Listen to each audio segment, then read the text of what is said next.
السلام علیکم دوستو، میں ہوں صبحی عثمان اور آپ دیکھ رہے ہیں صبحی کا پاکستان۔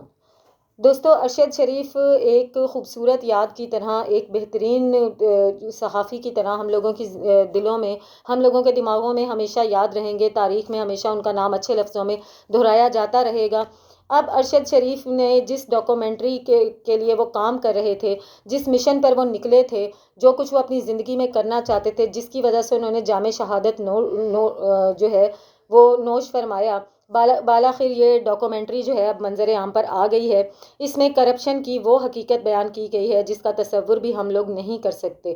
کس طرح سے کرپٹ سیاستدان ملک کا پیسہ لوٹ کر دوسرے ممالک میں پہنچاتے ہیں اور کس طرح اس کو اپنے فائدے کے لیے استعمال کرتے ہیں، کس طرح سے اپنے ملک کی دولت کو لوٹا جاتا ہے اور اس کے بعد کس طرح سے اس پر سرمایہ کاری کی جاتی ہے۔ مرحوم ارشد شریف پاکستان میں رہتے ہوئے ایک اہم ترین مشن پر کام کر رہے تھے۔ وہ ایک ایسے مشن پر کام کر رہے تھے جس میں بڑے بڑے سیاستدانوں کی کرپشن کو بے نقاب ہونا تھا۔ لیکن اس سے پہلے کہ وہ اس مشن میں پوری طرح سے کامیاب ہوتے، جیسے ہی ان سیاستدانوں کو اندازہ ہوا کہ ارشد شریف کیا کرنے جا رہے ہیں، وہ کون سی بڑی ڈاکومنٹری پر کام کر رہے ہیں، ان لوگوں نے فوری طور پر یہ سازش کی کہ کسی بھی طرح اس شخص کو ملک بدر کر دیا جائے، اس کو ملک سے نکال دیا جائے۔ ان کو دھمکیاں دی جانے لگیں اور خفیہ ایجنسیاں بھی ارشد شریف کو یہ پیغام دینے لگیں کہ وہ اپنی سیکیورٹی کا مکمل انتظام کر لیں، کیونکہ ان کی جان کو بہت شدید خطرہ ہے۔ ان کو قتل کرنے کی پوری تیاری کی جا چکی ہے، مگر ارشد شریف تھے کہ پیچھے ہٹنے کا نام نہیں لیتے تھے اور اپنے مشن پر مکمل توجہ کیے ہوئے تھے۔ وہ چاہتے تھے کہ جب سے پاکستان وجود میں آیا ہے، اس وقت سے لے کر اب تک جس نے جیسے جیسے کرپشن کی، وہ تمام حقیقتیں، وہ تمام چیزیں عوام کے سامنے لے کر آئیں اور عوام کو پتہ چلے کہ چور کون ہے۔ مگر جو کرپٹ تھے وہ اتنے بے وقوف نہیں تھے، نہ ہی ان کی سازش اتنی کمزور تھی کہ وہ جو ہے ان کو اسی طرح سے چھوڑ دیں۔ اور کیا کہتے ہیں، یہ ارشد شریف کے پیچھے لگے ہوئے تھے مستقل، اور ارشد شریف کو مروانے کی تمام سازشیں کر رہے تھے اسی اثنا میں، اور بالاخر وہ اس میں کامیاب ہو گئے۔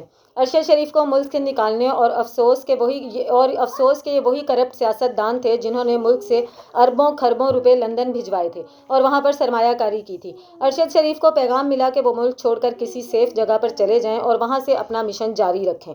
ارشد شریف دبئی چلے گئے، لیکن وہاں سے بھی ان پر سے خطرہ ٹلا نہیں۔ ان کو دبئی حکومت کی طرف سے بھی بارہا بتایا جا رہا تھا کہ یہاں سے آپ چلے جائیں۔ ان کے پاس صرف دو ہی صورتیں تھیں، یا تو وہ سری لنکا چلے جائیں یا پھر کینیا چلے جائیں۔ لیکن ارشد شریف نے کینیا کو سیف محسوس کیا۔ ان کو لگا کہ وہ وہاں پر سیف رہیں گے اور وہاں پر جا کر بہترین طریقے سے جو ہے اپنا مشن وہ مکمل کر سکیں گے، لہٰذا وہ کینیا روانہ ہو گئے۔ لیکن وہ نہیں جانتے تھے کہ ان کو قتل کرنے کے تمام انتظامات مکمل کر لیے گئے ہیں، اب کینیا بھی ان کے لیے محفوظ نہیں ہے۔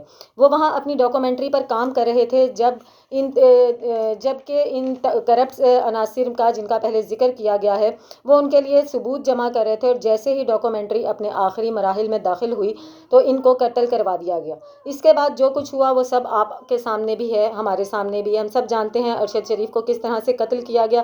وہ تمام تفصیلات آپ کے ساتھ ذکر کرنے کی مجھے ضرورت نہیں ہے۔ اب یہ ڈاکومنٹری جس پر اتنی محنت سے ارشد شریف نے کام کیا اور اپنی جان گنوائی، منظر عام پر آ چکی ہے۔ اس میں ایسے تمام کرپٹ عناصر کا ذکر ہے جنہوں نے پاکستان کو تباہ کیا، اور وہ کون سی تاریخی وارداتیں تھیں جس کے لیے ارشد شریف نے اپنی جان کا نذرانہ دیا۔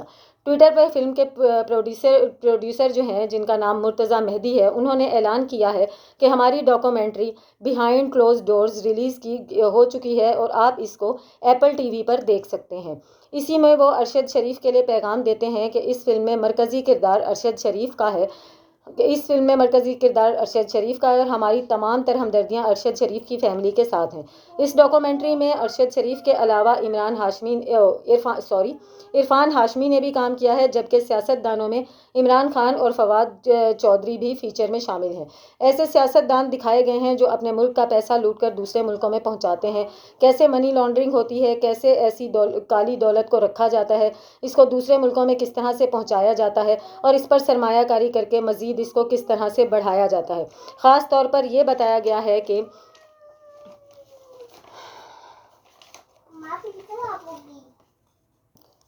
جی میں بتا رہی تھی، خاص طور پر اس ڈاکومنٹری میں بتایا گیا ہے کہ لندن میں جا کر ناجائز طریقے سے کس طرح سے پراپرٹیاں بنائی جاتی ہیں، اور عمران خان کی زندگی کے بارے میں بھی اس ڈاکومنٹری میں پورے طریقے سے ذکر کیا گیا ہے کہ عمران خان نے جب ان کرپٹ سیاستدانوں کے اوپر ہاتھ ڈالا تو ان کا کیا حشر ہوا، کس طرح سے ان کو پیچھے ہٹایا گیا، کس طرح سے ان کو اقتدار سے ہٹایا گیا۔